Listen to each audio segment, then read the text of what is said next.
প্রশ্ন হলো, কেন ইসলামী আন্দোলন বাংলাদেশ সমঝোতা থেকে সরে এসেছে, একক নির্বাচনের সিদ্ধান্ত নিয়েছে?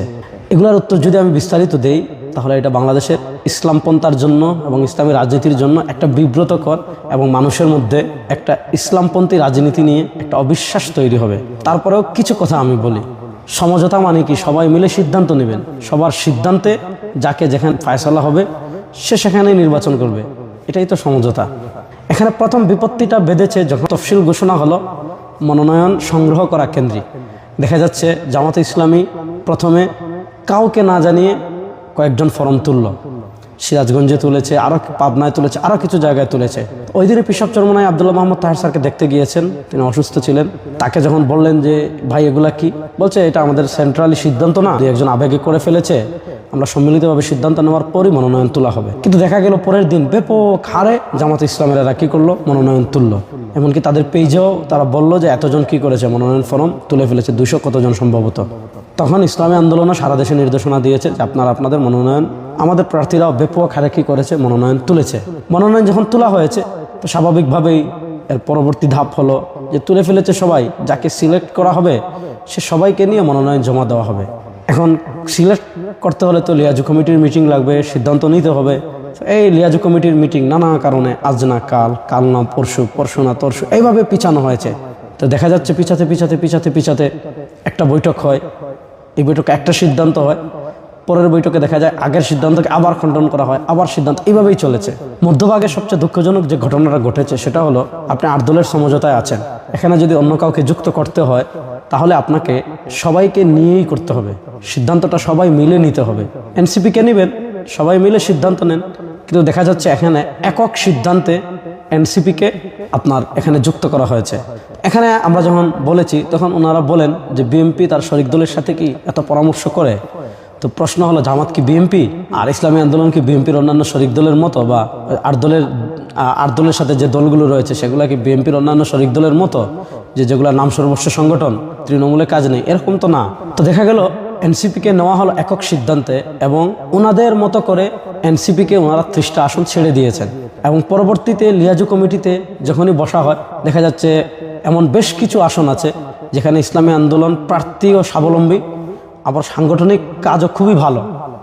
দেখা যাচ্ছে এই আসনগুলো ওনারা এনসিপিকে দিয়ে দিয়েছেন। এখন এই আসনগুলো নিয়ে আলাপে আসলেই কথা একটা, এটা এনসিপিকে দিয়ে দেওয়া হয়েছে, এটা নিয়ে কোনো আলাপ করা যাবে না। এটা তো সমঝোতার মানে শারঈ দিক আপনি বলেন, অর্থাৎ ন্যূনতম শরিয়ার সাথে যাদের সম্পর্ক আছে, ইসলামের সাথে সম্পর্ক আছে, এই কাজে বৈধতা আপনি কেমনে দিবেন? যে আপনি একক সিদ্ধান্তে নেবেন, একক সিদ্ধান্ত দিয়ে দিবেন, তাহলে এটা সমঝোতা থাকে?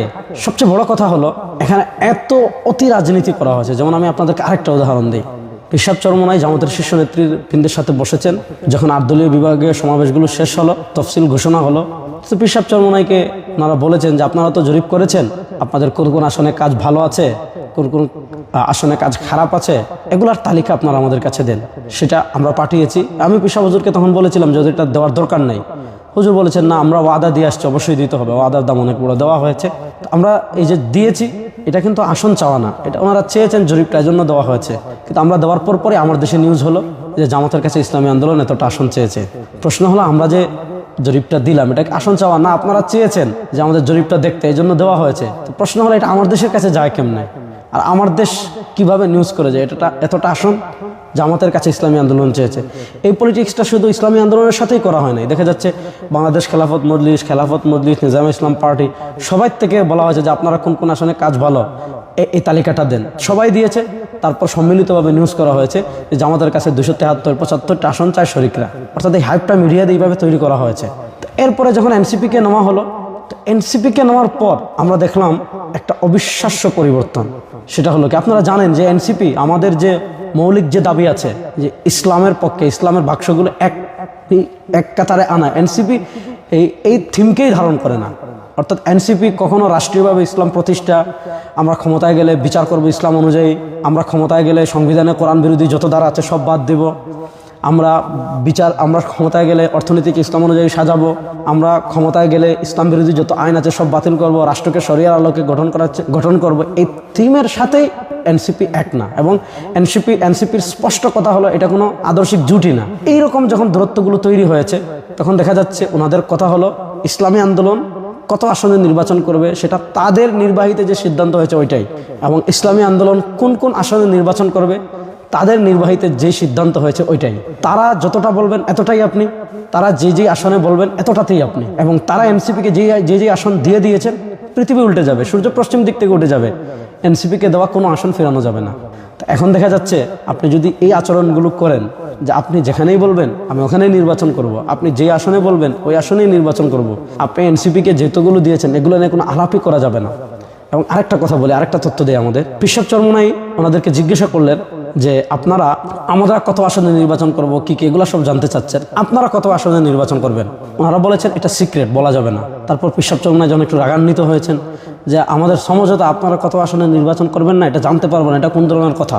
তখন ওনারা বলেছেন আমাদের 172টা আসন আছে, এই 172টা আসন নিয়ে কোনো কথা বলা যাবে না, যদি কিন্তু তবে ছাড়া এই 172টা ওনারাই, বাকিগুলোতে আপনারা কি করবেন, সমঝোতা করবেন। এই হলো সমঝোতার হালাত।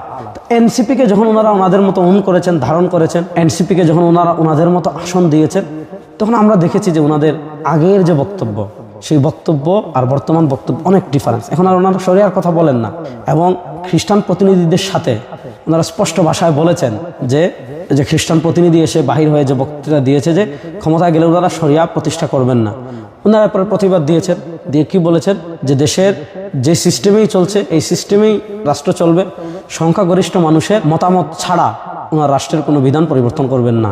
এই সংখ্যাগরিষ্ঠ মানুষের মতামত নিয়ে রাষ্ট্রের আইন পরিবর্তন করতে হবে, এই কথাকে কোরআন সুন্নাহ সমর্থন করে। সংখ্যাগরিষ্ঠ মানুষ ইসলামী দণ্ডবিধি চায় না। আমাদের দেশে যারা পলিসি মেকিংয়ের জায়গায় আছে তারা কখনো ইসলামী দণ্ডবিধি চাইবে না, যে চুরি করলে, কেউ রাষ্ট্রের টাকা চুরি করলে, দুর্নীতি করলে, দেশের টাকা বিদেশে পাচার করলে, ব্যাংক ডাকাতি করলে, শেয়ার বাজার ডাকাতি করলে ইসলাম তার শাস্তি দিচ্ছে হাত কাটা, এটা তারা কখনো চাইবে না। তারা কিসাস চাইবে না, তারা হুদুদ চাইবে না, তারা তাজিরাত চাইবে না, তারা ইসলামী অর্থনীতি চাইবে না, তারা ইসলামী দণ্ডবিধি চাইবে না। কারণ ইসলামী দণ্ডবিধি থাকলে তারা দেশকে খেতে পারবে না, চুষে খেতে পারবে না, বিদেশে টাকা পাচার করতে পারবে না। তাহলে আপনি তারা চাইবে না যারা পলিসি মেকিংয়ের জায়গায় আছে, আপনি কি তখন এটা মেনে নেবেন? এটাই কি ইকামতের দিন? আর এটা কি ইসলামী শরিয়া? আর এটা কি ইসলাম? এই সকল বিষয়কে সামনে রেখে ইসলামী আন্দোলন বাংলাদেশ সিদ্ধান্ত নিয়েছে যে আপনি যা বলবেন তাই আমাদের মানতে হবে। আপনি যেখানে নির্বাচনের কথা বলবেন সেখানেই আমাদের নির্বাচন করতে হবে। আপনি যতটা আসনে বলবেন ততটা আসনেই আমাদের নির্বাচন করতে হবে। আপনি যাই বলবেন তাই আমাদেরকে মানতে হবে। অসকল মোড়লগুলি ইসলামী আন্দোলন অতীতেও মানেনি, অসকল নিজে যা মন চায় অতি রাজনীতি আপনি আপনার মতো করেন, কিন্তু ইসলামী আন্দোলন এই অতি পলিটিক্সে নেই, অতীতেও করেনি, এখনও করে না, সামনেও করবে না। এই জন্য দেশবাসীর কাছে আমি এই কথাগুলো এজন্য বললাম যে অনেকে মনে করছেন যে ইসলামী আন্দোলন বাংলাদেশ অনেক ক্ষতিগ্রস্ত হয়ে যাবে। ইসলামী আন্দোলন বাংলাদেশ ক্ষতিগ্রস্ত হবে নাকি লাভবান হবে সেটা আমরাও জানি, কিন্তু এখানে পরিস্থিতিটা এমনভাবে তৈরি করা হয়েছে যে আপনি তাদের সব মেনে, যেখানে বলবে সেখানে, যাকে বলবে তাকে, তাদের সব মেনে আপনাকে কি করতে হবে, সমঝোতায় যেতে হবে। ওই সমঝোতায় পৃথিবীর সবাই গেলেও ইসলামী আন্দোলন যাবে না। যে যারা ইসলামী আন্দোলন রাজনীতি জানেন, দেখেছেন, এটা বুঝবেন। আরেকটা কথা বলে বিশেষ করে আমাদের মুফতি ফয়জুল করিম হাফিজাল্লাহ, যাকে আমরা শায়েখে চরমোনাই হিসাবে সারা বাংলাদেশের মানুষ চিনি, তাকে, তার চিন্তা, তার চেতনা, এবং আমরা সকলেই জানি যখন এই অতি পলিটিক্সগুলো করা হয়েছে, মুফতি ফয়জুল করিম হাফিজাল্লাহ তখন বরিশাল থেকে এসেছেন যে কোনোভাবেই এই সমঝোতাটা থাকুক। তখন তিনি আব্দুল্লাহ মোহাম্মদ তাহের স্যারের বাসায় গিয়েছেন, গিয়ে বলেছেন ভাই যেভাবেই হোক আপনারা এই এনসিপি নিয়ে অতি রাজনীতি করে, এনসিপি নিয়ে অতি চালাকি করে দয়া করে আমাদের এই সমঝোতাটা ভাঙবেন না, কোনোভাবে যাতে আমাদের সমঝোতাটা নষ্ট না হয়। তিনি 1 to 1 তাকে গিয়ে বলে আসতেন, কিন্তু ওনাদের কথা হলো ইসলামের স্বার্থে সব বিসর্জন ইসলামী আন্দোলন দিবে, উম্মার স্বার্থে সব ত্যাগ ইসলামী আন্দোলনই করবে, উম্মার স্বার্থে সব কুরবানি ইসলামী আন্দোলন করবে, সমঝোতা রক্ষার্থে সব কিছু ইসলামী আন্দোলন করবে। কিন্তু ওনারা যা বলেছেন, যে সিদ্ধান্ত নিয়েছেন, যা করবেন, এটা থেকে 1 ইঞ্চিও সরবেন না। এজন্য প্রিয় দেশবাসী, এই সকল পরিস্থিতি সামনে রেখে ইসলামী আন্দোলন ইসলাম, উম্মা এবং রাজনীতির বৃহৎ স্বার্থ চিন্তা করে ইসলামী আন্দোলন দেখেছে এখানে থাকার কোনো মানে নেই, ইসলামী আন্দোলন সরে এসেছে। আমাদের কর্মী যারা আছেন তাদেরকে আমি অনুরোধ করব, আহ্বান করব, আসেন ইনশাআল্লাহ আমরা যে আদর্শের উপর আছি সেই আদর্শ নিয়ে আমরা রাজনীতিতে এগিয়ে যাব।